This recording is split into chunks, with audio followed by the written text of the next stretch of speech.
En fait, je vais pas être très court parce qu'on veut écouter pasteur Risto ce matin et je vais juste introduire les prochains messages et je pense que c'est un sujet qui est passionnant, et en fait, en l'étudiant, le méditant, il y a tellement de choses à dire que je sais pas comment par où commencer. Mais voilà, je vais vous dire, un petit mot pour l'introduire. On parlera de ça cette semaine, jeudi et dimanche prochain. C'est, le titre du message ou en tout cas l'idée, ça va être: «Comment faire face au sentiment de culpabilité?» Et ça va extrêmement bien avec l'étude biblique de Bruno, de hier après-midi. Je sais pas où il est Bruno, mais pardon. Hem, les versets, ben, on est toujours dans Romains chapitre 8 et on peut lire 2 versets, verset 33 et verset 34. Romains 8 chapitre 33 verset Romains chapitre 8 et verset 33. Qui accusera les élus de Dieu? C'est Dieu qui justifie. Qui les condamnera? Christ est mort. Bien plus, il est ressuscité, il est à la droite de Dieu, il intercède pour nous.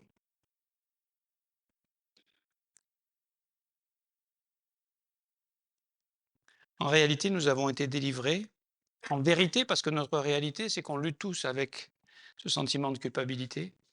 Et c'est normal, et ça, je dirais même que ça fait partie de la vie chrétienne. Parce que on est ici-bas encore dans un combat. Notre rédemption a été totalement accomplie à la croix par Jésus-Christ, mais elle n'est pas complètement effective parce qu'on est encore dans ce corps de mort. C'est les luttes dont parle Paul en Romains, le chapitre qui précède, en Romains chapitre 7. Euh, mais la bonne nouvelle, c'est qu'on a été délivré, il n'y a plus de condamnation. C'est Romains 8, 1, et il n'y a plus d'accusation. Pourquoi? Parce que là, ici, ce qui est intéressant, c'est de voir la différence entre le premier verset qui parle de notre position et de notre jugement final. Personne ne se tiendra devant nous pour nous accuser de quoi que ce soit. Et vous savez pourquoi personne ne pourra se tenir devant nous? Parce que c'est Dieu qui nous a déjà justifiés.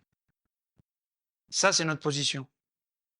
Après, le deuxième verset, oui, on lutte parce que on pêche encore. Michel Poudière nous disait hier à l'étude biblique que quand il s'est converti, il a cru au début qu'il pêcherait plus. Hein, beaucoup d'entre nous, on a pensé ça. On disait, ça y est, enfin, on pêchera plus. Et puis là, quand tu repêches, tu dis, ah mince, comment c'est possible? Alors c'est vrai, tout ce qu'on a lu dans Romains, les chapitres qui précèdent, on a été affranchis de la, de la loi du péché, on a été délivrés de l'esclavage du péché, on est mort en Jésus-Christ, on est ressuscité, on a une nouvelle créature, et en même temps, ben, on a toujours l'ancienne qui veut essayer de reprendre le dessus et le contrôle. Donc il y a une lutte. Hein, il y a une lutte qui souvent nous amène, comme Paul, pas la conclusion du chapitre 7, parce qu'après, il fait ce constat, et puis après, il réalise la grâce qui nous est accordée.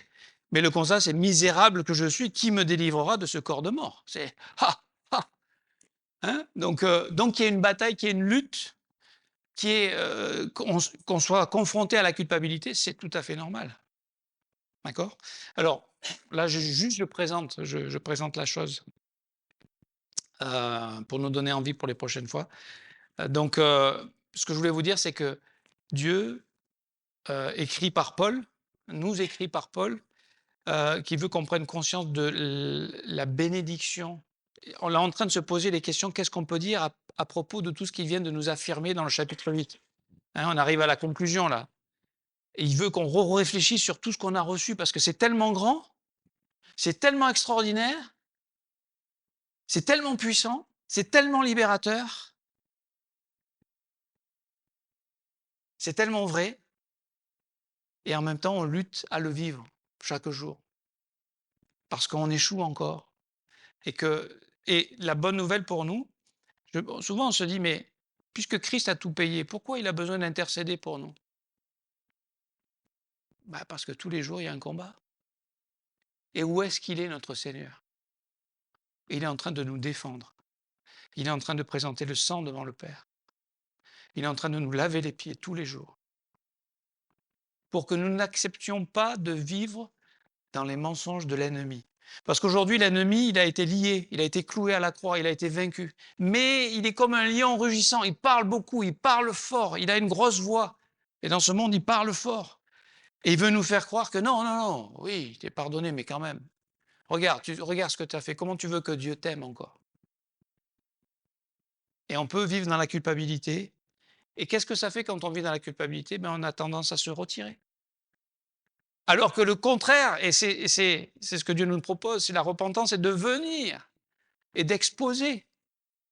Oui, oui, je suis encore trop court. Oui, j'y arrive pas encore. Oui, dans ce domaine, j'échoue encore. Oui, dans ce domaine-là, je manque d'obéissance. Oui, mais je ne me renferme pas sur moi-même en essayant de me cacher derrière une image religieuse, en faisant quelques bonnes œuvres pour apaiser ma culpabilité. Ça, ce sont des œuvres mortes, qui ne servent pas l'Éternel et qui ne nous donnent pas la paix et qui ne nous donnent pas la vie à laquelle Dieu nous a appelés. Donc, on va parler de ça dans ces prochains jours. Je voulais juste vous le proposer à réfléchir, à méditer. Et on va prier pour les offrandes et puis après on écoutera Pasteur Risto. Seigneur, on te remet ces sujets qui sont tellement réels, tellement de notre vie de tous les jours et que tu nous as enseignes à apprendre à venir à toi et à vivre dans la liberté des enfants de Dieu et à vivre sans être sous la pression de cette culpabilité, à savoir la gérer, à savoir revenir à toi, à savoir vivre avec toi, à marcher avec toi, à grandir avec toi et à nous réjouir dans tout ce que tu es pour nous et ce que tu fais pour nous et avec nous et au milieu de nous. Je te remets cette assemblée, je te remets ces offrandes aussi, qu'elles soient l'occasion pour nous de manifester notre confiance en toi. On l'a chanté, on a confiance en toi, Seigneur. On a confiance en toi pour nos dîmes, nos offrandes, nos finances, la sagesse pour investir dans ce qui, dont on a besoin au quotidien, mais aussi dans ce qui est éternel, dans l'Église, dans l'œuvre de Dieu, dans la mission. Et on te demande de bénir les finances de cette assemblée et de couvrir chacun d'entre nous. Au nom de Jésus-Christ. Amen.